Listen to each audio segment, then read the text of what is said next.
Hi friends, இன்றைக்கி நம்ம Nisha cooking சேனலில் ஒரு அருமையான லஸ்ஸி, மேங்கோ லஸ்ஸி. ஸோ சூப்பரான நல்ல ஸ்மூத்தியான இந்த மேங்கோ லஸ்ஸியை நீங்கள் வீட்டில் ட்ரை பண்ணி பாருங்கள். நல்லா சூப்பராக இருக்கும். குழந்தைங்கலேருந்து பெரியவங்க வரைக்கும் ரொம்ப பிடிக்கும். இந்த வெயில் நேரத்தில், அதே போல் இந்த மேங்கோ சீசன் இருக்கிற நேரத்தில் இந்த மாதிரி நம்ம செஞ்சு சாப்பிட்டோன்னா குழந்தைங்களும் சரி பெரியவங்களும் சரி ரொம்ப எக்ஸைட் ஆவாங்க. ஸோ இது போல் செஞ்சு கொடுங்க.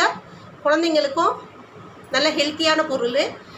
இந்த லஸ்ஸியை நீங்கள் ஐஸ் க்யூப் போட்டு சாப்பிடுங்க, இல்லை ஃப்ரிட்ஜில் வச்சு சில் பண்ணி கூட சாப்பிடுங்க. நல்லா டேஸ்ட்டாக இருக்கும். ஸோ மேங்கோ லஸ்ஸி எப்படி செய்யலான்னு வாங்க பார்க்கலாம். அதுக்கு முன்னாடி எங்கள் சேனல் லைக் பண்ணுங்கள், ஷேர் பண்ணுங்கள், சப்ஸ்கிரைப் பண்ணுங்கள், பெல் பட்டன் ஆன் பண்ணுங்கள், கமெண்ட் பண்ணுங்கள். இப்போது மாம்பழ சீசனில் நம்ம நிறைய மாம்பழம் வாங்குவோம். நம்ம கூலிங்காக ஏதாவது சாப்பிடணும்னு தோணும் இல்லையா? அந்த சமயத்தில் இந்த மாம்பழம் லஸ்ஸி செஞ்சு சாப்பிடுங்க. நல்லா சூப்பராக இருக்கும், டேஸ்ட்டாக இருக்கும். ஸோ இந்த மாம்பழம் லஸ்ஸி செய்கிறதுக்கு நல்லா பழுத்த மாம்பழம், உங்களுக்கு எந்த அளவுக்கு லஸ்ஸி வேணுமோ அந்த அளவுக்கு மாம்பழம் எடுத்துக்கோங்க. ஸோ நான் இன்றைக்கி நல்லா பழுத்த ஒரு மாம்பழம் எடுத்திருக்கேன்.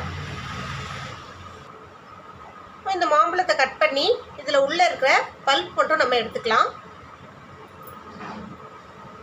நல்லா பழமாக இருக்குது பாருங்கள் மாம்பழம். இதோட பல்ப் மட்டும் எடுத்துக்கலாம்.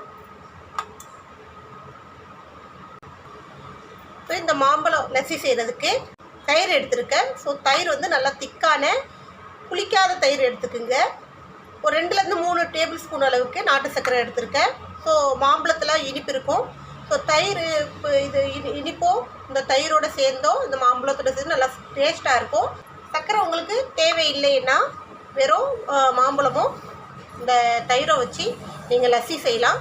ட்ரை ஃப்ரூட்ஸ் ஏதாவது உங்களுக்கு தேவைப்பட்டுச்சுன்னா அது போட்டுக்கலாம்.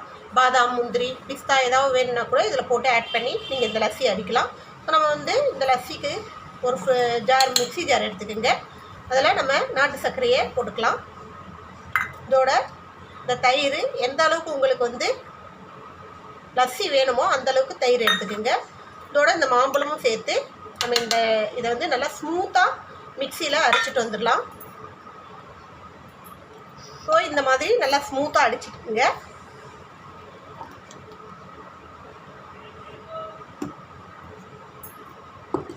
சூப்பரான லஸ்ஸி, மேங்கோ லஸ்ஸி ரெடி ஆயிடுச்சு.